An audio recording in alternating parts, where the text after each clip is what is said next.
Bonjour à toutes et à tous et bienvenue dans cette nouvelle vidéo consacrée encore une fois à l'univers des nouvelles technologies et aujourd'hui plus particulièrement au monde de Premiere Pro, de Adobe, le logiciel de montage, puisque nous allons voir comment effectuer un montage, y compris sur des vidéos 4K, 6K, 8K, tout ce que vous voulez, avec du très gros framerate, avec du RAW s'il le faut, etc.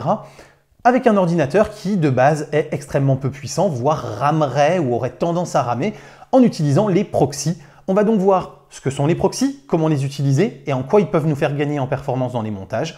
Donc je vous montre tout ça juste après l'intro.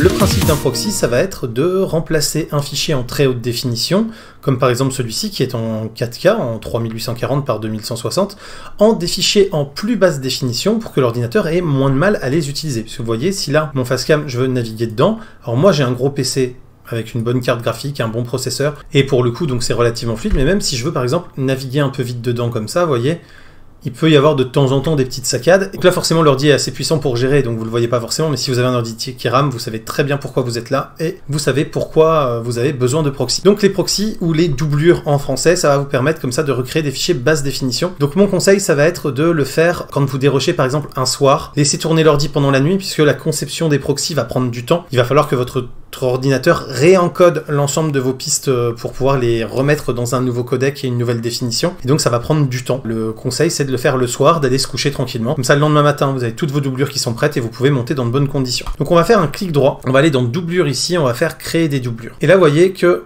il vous charge la possibilité donc de changer le codec sur lequel vous voulez travailler. Clairement, si vous êtes sur un ordinateur Apple, vous utilisez le QuickTime puisqu'il est pris en charge nativement par l'OS. Sur un ordinateur Windows, il vaut quand même mieux utiliser le H264, le H264, parce que ça va être ce qui va être nativement pris en charge par les GPU maintenant un peu récents. Et ensuite ici, donc vous allez voir sur quelle qualité vous voulez le faire. Donc mettez-le en low resolution, voilà, même si donc c'est une définition, je le dirai jamais assez, je vous remets une vidéo sur le sujet d'ailleurs. Et donc voilà, mettez-le en low resolution, on s'en fiche, le but étant que de toute façon vous ayez le truc le plus léger possible pour travailler, quitte à ne pas avoir la pleine qualité de votre image, et que vous puissiez ensuite réencoder votre image à la fin en pleine définition. Et donc vous voyez, la destination de la doublure, vous pouvez le mettre soit dans le même dossier, soit dans des dossiers définis spécifiquement pour les doublures, ou alors aller en chercher un spécifique à cette doublure particulière. Vous pouvez bien sûr ajouter des préconfigurations, c'est-à-dire que vous allez pouvoir comme ça aller chercher des configurations précises pour pouvoir ensuite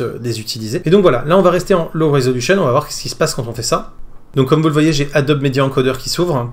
Alors je vais vous le remettre sur le premier écran, parce que sinon vous verrez rien. Vous voyez que là j'ai mon fichier, et donc je vais avoir un encodage comme ça qui va se faire pour pouvoir le transcoder donc et le remettre sur quelque chose de beaucoup plus léger en termes de définition, puisqu'on voit que la vidéo il la code en 1024 par 540 au lieu de 3840 par 2160. Donc forcément avec du 1024 par 540, l'ordinateur va être beaucoup plus à l'aise pour pouvoir manipuler ce fichier. Et donc même si vous avez un gros PC, si vous travaillez des très grosses définitions ou si vous mettez pas mal d'effets dessus en termes de lutte, de choses comme ça, que l'ordinateur commence à avoir du mal, ou si vous avez du multipiste et donc que vous avez besoin de quelque chose de fluide pour faire un montage multicam, je vous remets d'ailleurs une vidéo aussi sur le montage multicam, et bien ça peut être vraiment une très bonne solution. Et donc selon bien sûr la taille de votre rush ou de vos rushs et le fait que vous ayez un ordinateur plus ou moins puissant, forcément ce transcodage qui vient d'être fait là va être plus ou moins long. Une fois que vous avez tous ces transcodages qui sont faits ici, vous avez donc des doublures qui sont stockées. Pour les activer, il va falloir que vous cliquiez ici en fait. Là, vous voyez bien que la qualité de mon image, elle a changé quand j'ai activé les doublures. Si vous n'avez pas ce bouton activer, désactiver les copies allégées, vous cliquez sur le petit plus ici, vous cherchez le bouton, en fait, et vous le faites glisser pour le ramener dans cette partie-là. Et si vous avez besoin de faire un bouton comme ça, vous pouvez le glisser et venir le déposer. Et donc là, quand vous avez ça, vous avez vos proxys. Et donc là, forcément, c'est encore plus rapide. Vous voyez que là, c'est vraiment instantané. On avait une légère latence tout à l'heure quand on voulait le faire. Là, maintenant, c'est vraiment nickel. Alors par contre, évidemment, même si je me mets à 100% de qualité, là, forcément, c'est tout nul, tout moche. Parce que j'ai forcément perdu en pixelisation. Et donc voilà, ça permet quand même par contre d'être ultra réactif. Et si je veux regarder mon image pour la retravailler, par exemple sur un calque, sur un effet, etc., je peux décocher. Et là, vous voyez, il va me recharger en fait mon image automatiquement pour que je puisse voir facilement l'état de mon image et sa qualité réelle, et que je puisse donc ensuite retravailler dessus pour faire par exemple mon réglage de netteté dans ma couleur lumétrie ou des choses comme ça. Et petite chose importante après, quand on va vouloir exporter sa vidéo, il va falloir veiller à ce qu'il y ait un truc très important. Il ne faudra pas que cette case-là soit cochée, parce que des fois elle peut être cochée. Si vous cochez utiliser des doublures, alors ça va vous l'exporter très vite, évidemment, ça va vous l'exporter avec les doublures, donc en très basse définition, et donc vous allez avoir une qualité d'image finale sur votre sortie, sur votre vidéo exportée, qui va être très mauvaise. Alors ça, par contre, ça peut être quand même pratique si vous voulez utiliser les doublures pour faire un premier rendu, pour pouvoir par exemple auprès d'un client lui dire bah voilà le montage auquel j'ai pensé, qu'est-ce que tu en penses? Ce qui fait que comme ça, si votre ordinateur pareil est assez peu puissant, vous n'allez pas vous amuser à encoder votre projet pendant 8 ou 10 heures,